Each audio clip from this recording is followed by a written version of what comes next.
Selamat hari Minggu, salam sejahtera bagi kita semuanya. Marilah kita bersatu di dalam doa. Damai sejahtera Allah yang melampaui segala akal, itulah yang memelihara hati dan pikiranmu dalam Kristus Yesus Tuhan kita.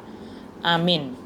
Firman Tuhan bagi kita hari ini dari Yesaya 1 ayat 16 sampai 20. Mari kita membacanya secara lengkap di tempat kita masing-masing. Saya baca ayat 16. Basuhlah, bersihkanlah dirimu, jauhkanlah perbuatan-perbuatanmu yang jahat dari depan mataku, berhentilah berbuat jahat.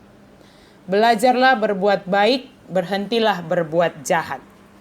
Firman itu menggambarkan betapa buruknya keadaan Israel. Artinya Yesaya pasal 1 ini.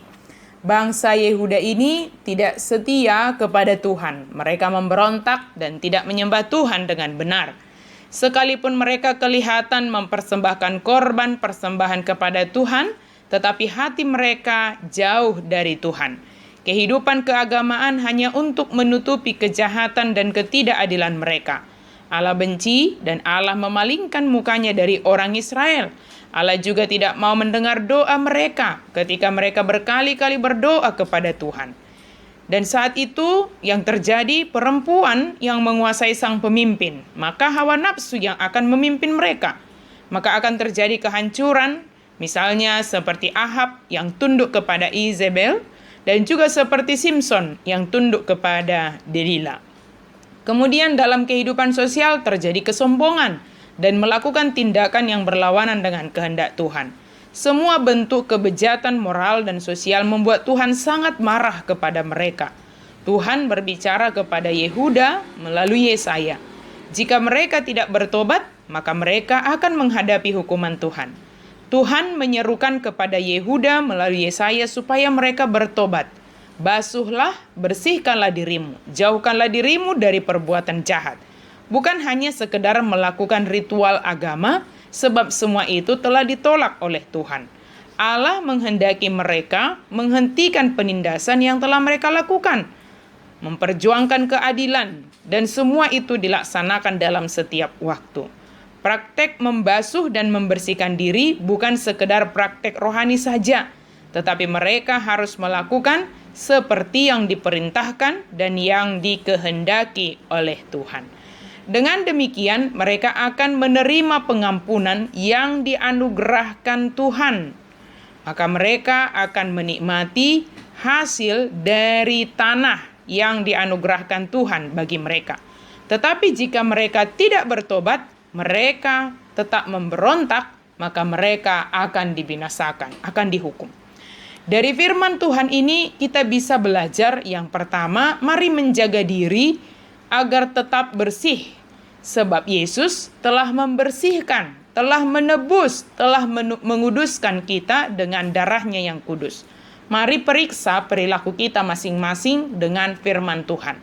Supaya hidup yang telah dibersihkan dan dikuduskan ini tidak menjadi sia-sia. Kejahatan itu selalu ada di sekitar kita yang berusaha memasuki hati dan pikiran kita. Kedua, peliharalah kehidupan peribadahan yang baik dan benar.